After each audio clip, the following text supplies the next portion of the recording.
मित्रों नमस्कार। नवरात्र के दिन चल रहे इन दिनों माँ भगवती की उपासना की जाती है। आज हम दुर्गा सप्तशती अध्याय 12 का पाठ करने जा रहे हैं। आइए पाठ शुरू करते हैं। 12वां अध्याय देवी के चरित्रों के पाठ का महात्म्य।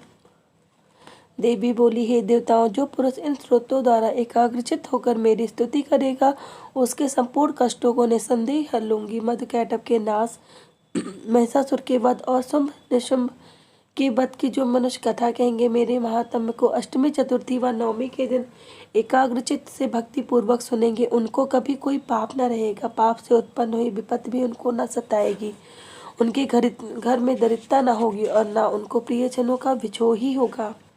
उनको किसी प्रकार का भय न होगा। इसलिए प्रत्येक मनुष्य को भक्ति पूर्वक मेरे इस कल्याणकारक महात्म्य को सदा पढ़ना और सुनना चाहिए। मेरा ये महात्म्य महामारी से उत्पन्न हुए संपूर्ण उपद्रवों को एवं 3 प्रकार के उत्पातों को शांत कर देता है। जिस घर व मंदिर में या जिस स्थान पर मेरा यह स्रोत पूर्वक पढ़ा जाता है, उस स्थान का मैं कभी भी त्याग नहीं करती और वहाँ सदा ही मेरा निवास रहता है।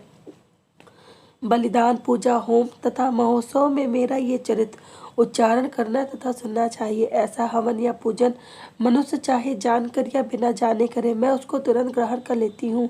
और शरद काल में प्रत्येक वर्ष जो महापूजा की जाती है उनमें मनुष्य भक्ति पूर्वक मेरा ये महात्म्य सुनकर सब विपत्तियों से छूट जाता है और धन धान एवं पुत्रादि से संपन्न हो जाता है। और मेरे इस महात्म्य व कथाओं इत्यादि को सुनकर मनुष्य युद्ध में निर्भय हो जाता है।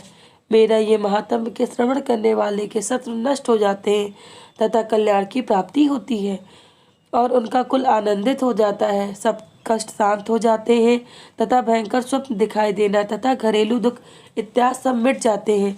बाल गृहों में ग्रसित बालकों के लिए ये मेरा महात्म्य परम शांति का देने वाला है। मनुष्यों में फूट पड़ने पर यह भली बात मित्रता करवाने वाला है। मेरा ये महात्म्य मनुष्यों को मेरी जैसी सामर्थ्य की प्राप्ति करवाने वाला है। पशु पुष्प, अर्ध, धूप, गंध, दीपक इत्यादि सामग्रियों द्वारा पूजन करने से, ब्राह्मण को भोजन करा के, हवन करके, प्रतिदिन अभिषेक करके, नाना प्रकार के भोगों का अर्पण करके और प्रत्येक वर्ष दान इत्यादि करके जो मेरी आराधना की जाती है और मैं उससे जैसी प्रसन्न होती हूँ, वैसी ही प्रसन्न मैं इस चरित्र के सुनने से हो जाती हूँ। ये महात्म्य श्रवण करने पर पापों को हर लेता है तथा आरोग्य प्रदान करता है। मेरा प्रादुर्भाव का कीर्तन दुष्ट प्राणियों से रक्षा करने वाला है, युद्ध में दुष्ट दैत्यों का संहार करने वाला है। इसके सुनने से मनुष्य को शत्रुओं का भय नहीं रहता। हे देवताओं, तुमने जो स्तुति की है अथवा ब्रह्मा जी ने जो मेरी स्तुति की है, वो मनुष्यों का कल्याणमयी बुद्धि प्रदान करने वाली है।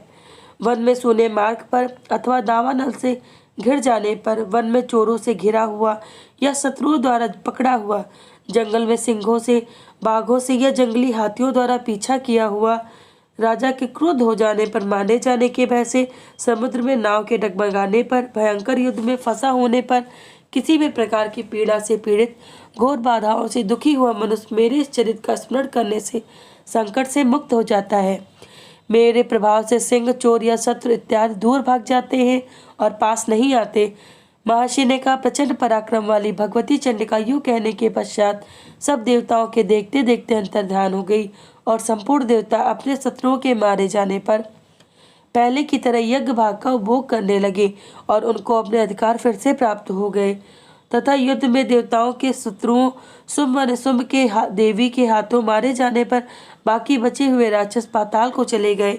हे राजन, इस प्रकार भगवती अंबिका नित्य होती हुई भी बार बार प्रकट होकर इस जगत का पालन करती है, इसको मोहित करती है, जन्म देती है और प्रार्थना करने पर समृद्धि प्रदान करती है।